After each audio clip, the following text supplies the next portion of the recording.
Good morning students, class 12th chapter number 9 financial management. Financial management chapter start करते हैं। सबसे पहले इसमें करना होगा मीनिंग ऑफ फाइनेंशियल मैनेजमेंट, कि फाइनेंशियल मैनेजमेंट किसे कहते हैं। फाइनेंशियल मैनेजमेंट कहते हैं फाइनेंस को मैनेज करना, पैसे को मैनेज करना। फाइनेंस क्या होता है? Finance is a life blood of business. जैसे हमारी बॉडी को चलाने के लिए ब्लड बहुत ज़रूरी होता है, वैसे ही किसी भी बिजनेस को चलाने के लिए फाइनेंस का होना बहुत ज़रूरी है। तो फाइनेंस को मैनेज करना वही फाइनेंशियल मैनेजमेंट है। फाइनेंशियल मैनेजमेंट में पैसे कहाँ से आएंगे? पैसे एक्वायर करना, इकट्ठा करना, फंड को इकट्ठा करना, फिर उसे डिस्ट्रीब्यूट करना, उस पैसे को फिर इन्वेस्ट करना कि हम उस पैसे को कहाँ कहाँ लगाएं। तो उसी को ही फाइनेंशियल मैनेजमेंट कहते हैं। इसमें कुछ पॉइंट हैं, जैसे पहला है एफिशिएंट एक्वाइजेशन ऑफ फाइनेंस, कि पैसे को इकट्ठा करना, फाइनेंस को इकट्ठा करना। Efficient utilisation of finance, finance का यूटिलाइजेशन करना, उसे इन्वेस्टमेंट करना अलग अलग प्लान में। जैसे कि हम उससे प्लांट खरीद सकते हैं, बिल्डिंग खरीद सकते हैं, प्लॉट खरीद सकते हैं, या एफडी में इन्वेस्टमेंट कर सकते हैं, या शेयर्स खरीद सकते हैं, डिबेंचर्स खरीद सकते हैं। इसके बाद है एफिशिएंट डिस्ट्रीब्यूशन, डिस्ट्रीब्यूट करना, पैसे को अलग अलग जगह पर डिस्ट्रीब्यूट करना। डिस्पोजल ऑफ सरप्लस, जो हमारे पास सरप्लस आया। सरप्लस क्या होता है? Excess of income over expenditure. जब हमारी इनकम ज़्यादा होती है हमारे एक्सपेंडिचर से, तो उसे कहते हैं सरप्लस। इसके बाद आता है रोल ऑफ फाइनेंशियल मैनेजमेंट। क्या रोल है फाइनेंशियल मैनेजमेंट के? पहला है size and composition of fixed assets.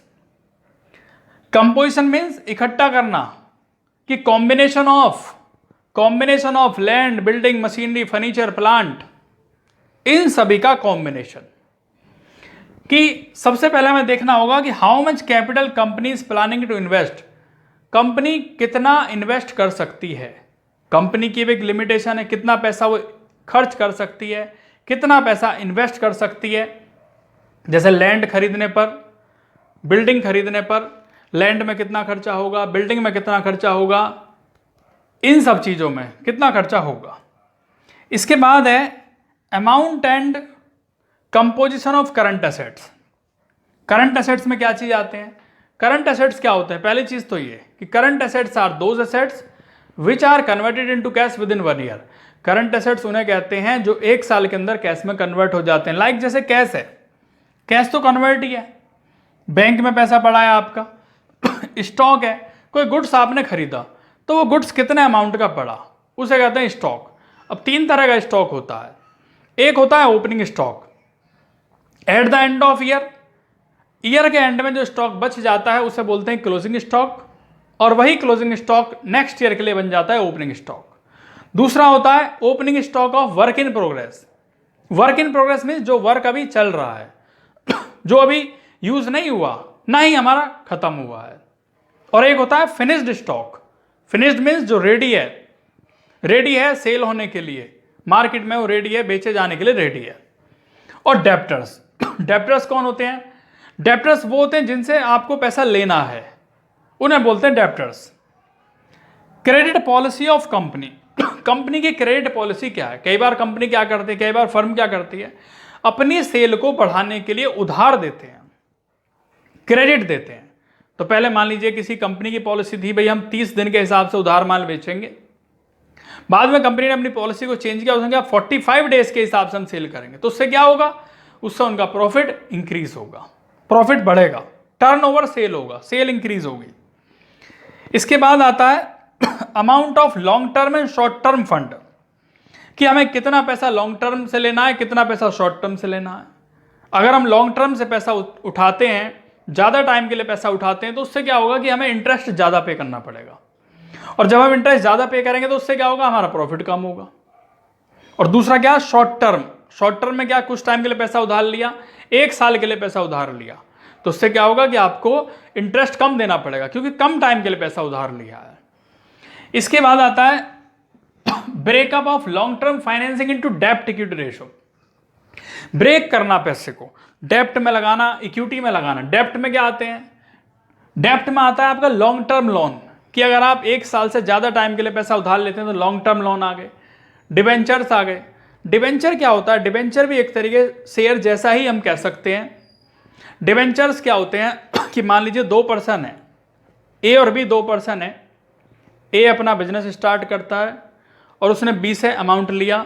मान लीजिए बी ने 1 लाख रुपया दिया और बी ने कहा भाई मुझे तो एवरी ईयर फिक्स्ड इंटरेस्ट चाहिए, फिक्स अमाउंट चाहिए, आपका प्रॉफिट हो या लॉस हो, इससे मुझे कोई लेना देना नहीं। तो ए क्या करेगा? बी को एक निश्चित अमाउंट, एक सर्टेन अमाउंट हर साल देता रहेगा, जिसे बोलते हैं इंटरेस्ट। उसे फिक्स इंटरेस्ट मिलता रहेगा और उसके बदले में वो सर्टिफिकेट भी देगा उसे कि भाई ये आपका सर्टिफिकेट है, उस पर टर्म्स एंड कंडीशन लिखी होंगी कि आपने इतना पैसा मुझे दिया था और मैं इतने टाइम तक आपको सर्टेन अमाउंट देता रहूंगा। तो वो जो सर्टिफिकेट दिया गया है, जो ए ने बी को दिया है, उसी को बोलते हैं डिबेंचर्स। ऋण पत्र, पब्लिक डिपॉजिट, जो पब्लिक से पैसा आया, जो इकट्ठा है, डिपॉजिट है। इसके बाद आता है इक्विटी शेयर्स। इक्विटी क्या होते हैं?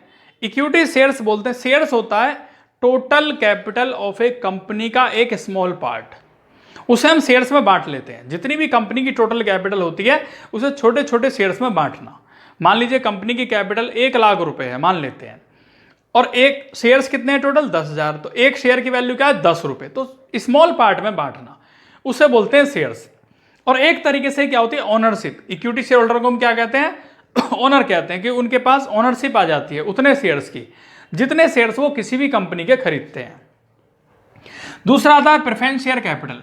प्रेफरेंस शेयर कैपिटल किसे कहते हैं? प्रेफरेंस शेयर्स कैपिटल कहते हैं जिन्हें प्रेफरेंशियल राइट होता है as to the payment of dividend and capital, कि भाई सबसे पहले अगर कैपिटल का भुगतान किया जाएगा तो प्रेफरेंस शेयर होल्डर को किया जाएगा।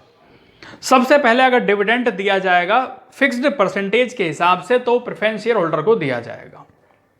तो इन्हें ये 2 ही राइट एक्स्ट्रा होते हैं।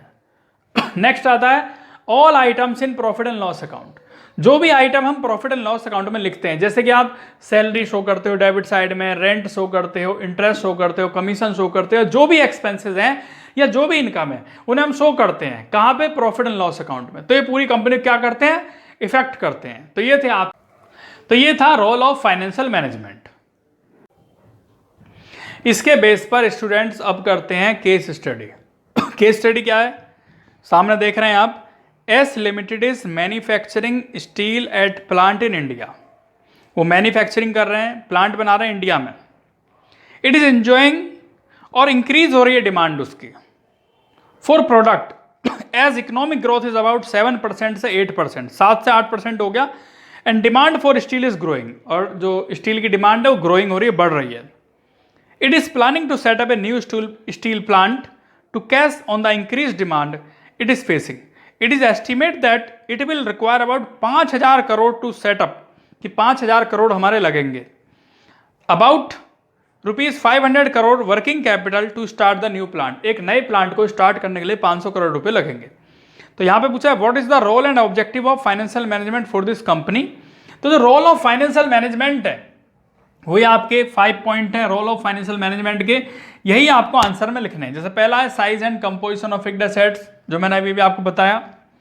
Amount and composition of current assets, second point. Amount of long term and short term fund, and fourth point है breakup of long term finance into डेब्ट equity ratio, and fifth point है all items in profit and loss account. तो ये आपको इसके answer में लिखना है। और उसके बाद लिखना है जो दूसरा पॉइंट पूछा है कि ऑब्जेक्टिव ऑफ फाइनेंशियल मैनेजमेंट। तो ऑब्जेक्टिव क्या है? Maximise the wealth of equity share holder, की इक्विटी शेयर होल्डर की इनकम को मैक्सिमाइज करना, एक ये आपको लिखना है। तो ये केस स्टडी यहां कंप्लीट होती है।